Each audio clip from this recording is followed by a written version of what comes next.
যেই পুলিশ সদস্যগণ এই ধরনের কোনো প্রোটেস্ট করবে, এই ধরনের কোনো দাবি দাবা নিয়ে সে কাজে যোগদান না হবে, তার বদলিতে তার পরবর্তীতে এমন কাউকে আনা হোক যিনি বেকারত্বের ঘানি টানছেন।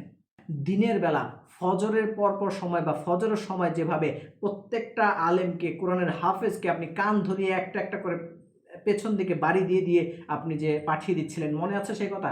যদি আজকে এসে এই জনগণ আপনাদেরকে সেই একই কাজ করে, আজকে সেই আলেম সমাজ যদি আপনার একই কাজ করে যে প্রত্যেকটা কনস্টেবলকে, প্রত্যেকটা নিম্ন পর্যায়ের কর্মীকে একটা একটা করে বাড়ি দিয়ে থানার ভিতরে ঢুকায়, তখন কেমন লাগবে? আসসালামু আলাইকুম। বাংলাদেশ একটি নতুন দিগন্তের পথে হাঁটছে, নতুনভাবে গড়বার চেষ্টা করছে। ঠিক সেই সময় বেঁকে বসেছেন আইন শৃঙ্খলা রক্ষায় নিয়োজিত পুলিশ সদস্যরা। তারা বিভিন্ন দাবি দাওয়া তুলছেন এবং সেই সাথে তারা বলবার চেষ্টা করেছেন তাদের উপর বিভিন্ন ধরনের হামলা হচ্ছে, সেগুলো থেকে তারা মুক্তি পেতে চায়, সেগুলো থেকে রক্ষা পেতে চায়, নানান ধরনের দাবি দাওয়া। এই যে তাদের উপরে হামলা করা হচ্ছে, এর জন্য দায়ী কি সাধারণ জনগণ, নাকি এই পরিস্থিতি তারা নিজেরাই করে তুলেছেন? আলোচনা করব এই বিষয়টি নিয়ে আজকের বলতে চাই এর পর্বে।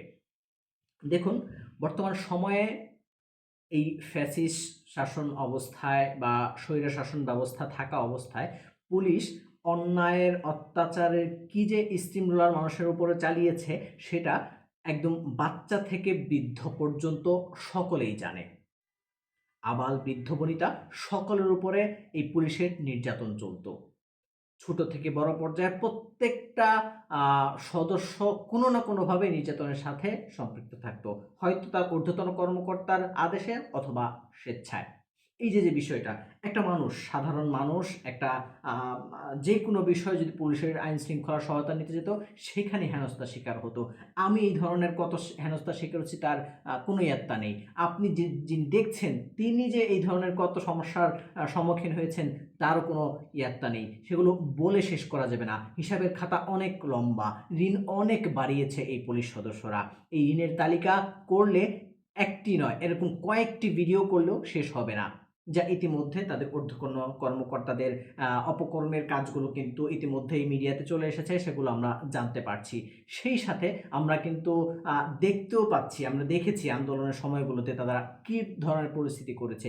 দেখুন, একজন অপরাধীকে ছেড়ে নেওয়ার সময় যে ঘুষ নেওয়া, শুধুমাত্র এখানেই কিন্তু পুলিশ ক্ষান্ত হয়নি।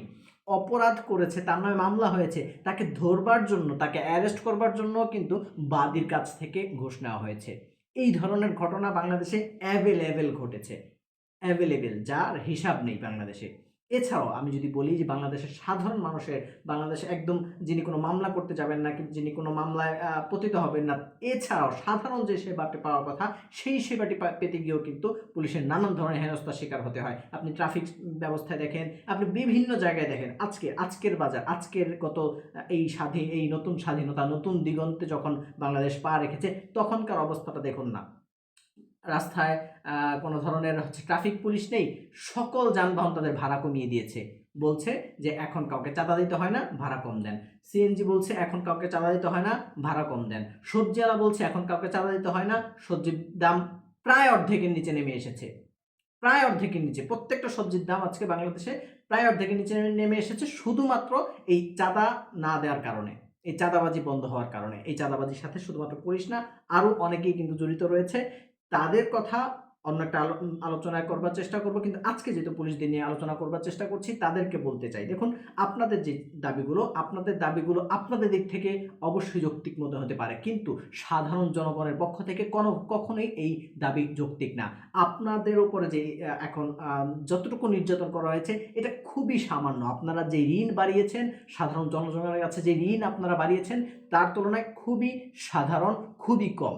তবে সাধারণ মানুষ ক্ষমা দৃষ্টিতে দেখে আপনাদেরকে। দেখুন, আপনারা এই কোটা আন্দোলনে যেই পরিমাণ মানুষকে নির্যাতন করেছেন, যে পরিমাণ মানুষের উপরে হামলা করেছেন, হ্যাঁ, আমি মানলাম যে আপনার ঊর্ধ্বতন কর্মকর্তা আর আদেশে মেনেছেন, আদেশে এই কাজগুলো করেছেন। আপনি তখন কেন তাদের প্রতি প্রোটেস্ট করেননি? তখন কেন তাদের কাছে দাবি দাওয়া উপস্থাপন করেননি? তখন কেন সেগুলো ডিনাই করেননি? আপনি সেগুলো ডিনাই করে সাধারণ মানুষের কাছে আসতেন, দেখতেন সাধারণ মানুষ আপনাকে হেল্প করে কিনা।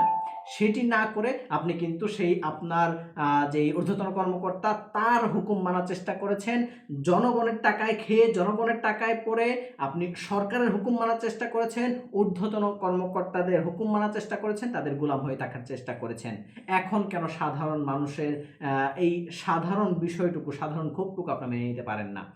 যারা করছেন এই ধরনের কাজ, পুলিশকে বিভিন্নভাবে হেনস্থা করছেন, তাদের প্রতি সমর্থন জানাচ্ছি না, কিন্তু যারা করে ফেলেছেন কাজগুলো সেই বিষয়টা নিয়ে নতুন করে যে আবার ইস্যু তৈরি করা, এটি বলছি যে এটি কোনোভাবেই কাম্য নয়।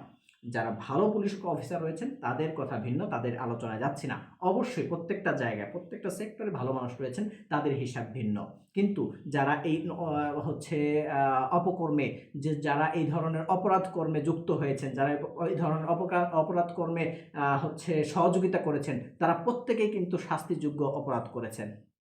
আপনারা আমরা যদি বলি যে এই যে সাধারণ মানুষ এখন আপনাদেরকে চাচ্ছে, আপনাদের সাথে কাজ করতে চাচ্ছে, এটি কিন্তু সাধারণ মানুষের সাধারণ ক্ষমা, যা এই যে ২-১ দিনে মানুষের আপনাদের প্রতি থেকে ক্ষোভটা হয়তোবা কিছুটা কমে গিয়েছে। আপনাদের অবস্থা থেকে আপনাদেরকেও এখন সাধারণ মানুষ ভাবতে শুরু করেছে, যা আপনারা আন্দোলনের সময় বা বিভিন্ন সময় কিন্তু সেটি ভাবেননি একজন সাধারণ মানুষ হিসেবে।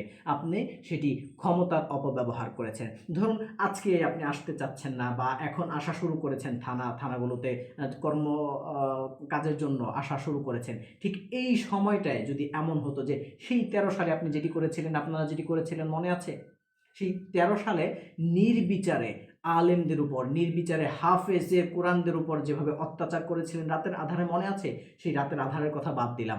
দিনের বেলা ফজরের পরপর সময় বা ফজরের সময় যেভাবে প্রত্যেকটা আলেমকে, কোরআনের হাফেজকে আপনি কান ধরিয়ে একটা একটা করে পেছন দিকে বাড়ি দিয়ে আপনি যে পাঠিয়ে দিচ্ছিলেন মনে আছে সেই কথা?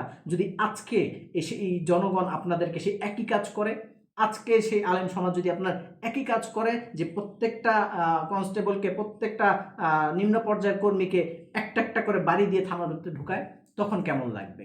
ভেবে দেখুন, ভেবে দেখুন যা করেছেন সেগুলো আপনাদের জন্য সবচাইতে লজ্জাকর ছিল, সবচাইতে অন্যায় কাজ ছিল। আপনারা আইন শৃঙ্খলা রক্ষাকারী হয়ে সেটাকে ভক্ষণ করেছেন, রক্ষক হয়ে ভক্ষক হয়ে গিয়েছেন। এই বিষয়গুলো যদি সাধারণ মানুষ আপনাদেরকে ক্ষমা না করতো, তাহলে কিন্তু আজকের বাংলাদেশে আপনারা কোনোভাবে বেঁচেই থাকতে পারতেন না। আজকের বাংলাদেশে টিকে আছেন, সাধারণ মানুষ আপনাদেরকে চাচ্ছে, আপনাদের সাথে কাজ করতে চাচ্ছে, এটা আপনাদের সুক্রিয়া করা উচিত। করজোড় ক্ষমা চেয়ে আপনাদের কাজে যোগদান করা উচিত। অনেকেই ইতিমধ্যে কাজে যোগদানের চেষ্টা করেছেন। ঊর্ধ্বতন কিছু কর্মকর্তার নিয়ন্ত্রণে, ঊর্ধ্বতন কর্মকর্তার আহ্বানে তারা কাজ করবার জন্য কর্মস্থলে যাবার চেষ্টা করেছেন, যাচ্ছেন, সেনাবাহিনীর হস্তক্ষেপে যাচ্ছেন। খুবই আশাব্যঞ্জক, খুবই আশাবাদী। কিন্তু যারা এই ধরনের গোঁড়ামি করতে চাচ্ছেন তাদের জন্য কিন্তু এটা কোনোভাবেই কাম্য হবে না। আপনারা তখন কেন বিচার চাইলেন না? তখন কেন আপনারা প্রোটেস্ট করলেন না যে আমাদের ঊর্ধ্বতন কর্মকর্তারা আমাদেরকে অন্যায় কাজ করতে বলে? তখন কেন এই দাবি তুললেন না আপনারা? এখন কেন সাধারণ মানুষের উপরে এই দাবি তুলে আপনারা সাধারণ মানুষকে হয়রানি করছেন? আপনারা যদি ঠিক একইভাবে আগামী রবিবারের মধ্যে আপনাদের কাজগুলো সঠিকভাবে, পরিপূর্ণভাবে আদায় না করা শুরু করেন, তাহলে বাংলার জনগণ কিন্তু আপনাদেরকেও ত্যাগ করবে। আপনারা ভেবেন না যে আপনারাই শুধুমাত্র এই কাজটি করতে পারেন, বরং আজকের আজকের শিক্ষার্থীরা দেখিয়ে দিয়েছে কিভাবে ট্রাফিক ব্যবস্থা নিয়ন্ত্রণ করতে হয়। আজকের শিক্ষার্থীরা দেখিয়ে দিয়েছে কিভাবে আইন শৃঙ্খলা রক্ষা করতে হয়, কিভাবে জনগণের জালমাল পাহারা দিতে হয়। আজকে শিক্ষার্থীরা দেখিয়ে দিয়েছে কিভাবে বাজার মনিটরিং করে দ্রব্যমূল্যের দাম কমাতে হয়। ভুলে যাবেন না। ১-১.৫ লাখ আপনাদের ১-১.৫ লাখ কর্মকর্তা, ১-১.৫ লাখ আমলা যদি আপনারা চাকরি ছেড়ে যান, এরকম আরও ১০-১২ লাখ, প্রায় অর্ধ কোটির উপরে কিন্তু যুবক আছেন যারা বেকারত্বের বোঝা টানছেন। তাদেরকে আমরা কাজে লাগানোর চেষ্টা করব, তাদেরকে কাজে লাগিয়ে আগামী বাংলাদেশ গড়বার চেষ্টা করব। আপনারা আপনাদের মতো চাকরি ছেড়ে দিতে পারেন, আপনারা আপনাদের মতো পদত্যাগ করে দিতে পারেন। আর যদি পদত্যাগ না করে কর্মবিরতিতে থাকেন, তারপরও আমরা বলব, আমরা যারা এখন নেতৃত্বে আছেন, যারা এখন দায়িত্ব পালন করছেন, তাদের অনুরোধ করব, যারা যেই পুলিশ সদস্যগণ এই ধরনের কোনো প্রোটেস্ট করবে, এই ধরনের কোনো দাবি দাবা নিয়ে সে কাজে যোগদান না হবে, তার বদলিতে, তার পরবর্তীতে এমন কাউকে আনা হোক যিনি বেকারত্বের ঘানি টানছেন। বেকার যুবক বাংলাদেশে অভাব নেই। তাই এই আপনার এই সুযোগটাকে যাতে অন্য কেউ কাজে লাগালে না পারে, আপনি জনগণের সেবক হিসাবে যেহেতু যুক্ত হয়েছেন, সেই জনগণের সেবায় ফিরে আসুন, এটি আমাদের কাম্য হবে ইনশাআল্লাহ। আসসালামু আলাইকুম।